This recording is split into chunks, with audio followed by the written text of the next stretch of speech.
South Node in Virgo in the 7th house. You get angry at people easily because you know that they're capable of doing more than what they actually do.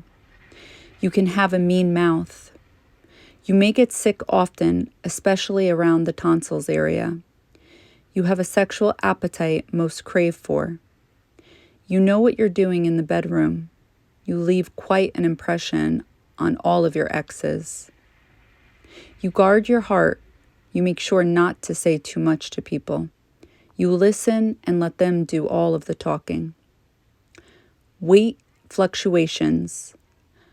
Possibly using sex as a weapon against men to get other men jealous. Sexually liberated. At work, you would be very turned off if somebody doesn't speak the way that they should in a professional manner, or if they're not dressed a certain way, or if they're not doing their job, or if they're not putting in the work, or if they're not doing what they should be doing. You know how to communicate with people. You know how to get information without saying much at all. You may feel very anxious if you're just sitting around and not doing anything physical, or if you're all alone.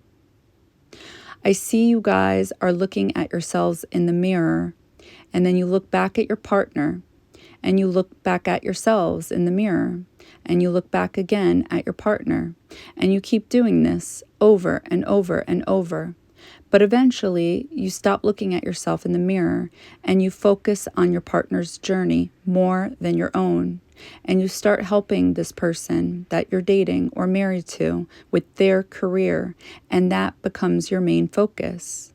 You end up losing yourself in the process, and you focus on your partner's journey, and you help them out with their career, but you end up resentful in the end because you realize although they made it with your help, they left you behind in the process, but it's because you left yourself behind first. It will feel like relationships don't work out. It will feel like you're always left alone to pick up the pieces. It will always feel like jobs don't work out. You will feel like your heart always gets broken. It will feel like you're always having to do more work. It will always feel like, is there something wrong with me? Why do things not work out for me? So, why are these things happening to you? So you can follow your heart. So you can protect your heart and heal your heart.